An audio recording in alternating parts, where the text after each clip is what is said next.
నిరీక్షణ prayer house మరియు centre సంఘముల తరపున పునరుద్ధానుడైన యేసుక్రీస్తు నామములో మీ అందరికీ శుభాభివందనములు. ఈరోజు దేవుని వాగ్దానం 2 పేతురు పత్రిక 1వ అధ్యాయం 11వ వచనం.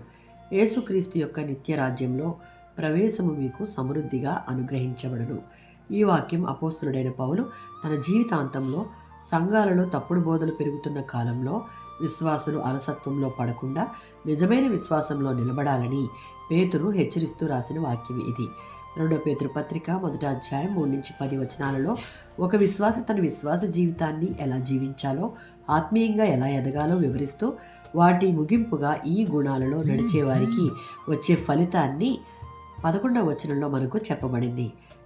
2 పేతురు 1వ అధ్యాయం 5-7 వచనాలలో చెప్పినట్లుగా ప్రతి విశ్వాసి చురుకైన విధేయత కలిగి దేవునికి అన్ని విషయాలలో దేవుని ఆజ్ఞలను అనుసరించి లోబడి దేవుని దృష్టికి అనుకూలమైన జీవితాన్ని జీవించే వారికి ఆయన నిత్య రాజ్యంలో ప్రవేశం ఘనమైనదిగా స్వాగతం లభిస్తుంది. కడవరకు ఆత్మీయ జీవితాన్ని జాగ్రత్తగా కాపాడుకుంటూ దేవునికిష్టుడిగా జీవించే వారికి నిత్య రాజ్యమైన క్రీస్తు రాజ్యంలో గొప్ప స్థానాన్ని పొందుకునే భాగ్యాన్ని మనందరికీ సమృద్ధిగా ఆయన దయచేశాడు. మత్తయి సువార్త 7వ అధ్యాయం 21వ వచనంలో ఉన్నట్లు విశ్వాసులంగా మనం దేవుని చిత్తాన్ని తెలుసుకుని కష్టమైన ఇష్టంతో చేయడానికి మనల్ని మనం లోపరుచుకుంటే దేవుని రాజ్యంలో మన స్థానం పదిలంగా ఉంటుంది. హెబ్రీయులకు రాసిన పత్రిక 12వ అధ్యాయం 14వ వచనం. దేవుడు కోరుకున్న పరిశుద్ధతను కలిగి జీవించే వారికి దేవుని చూసే భాగ్యాన్ని పొందుకుంటారు.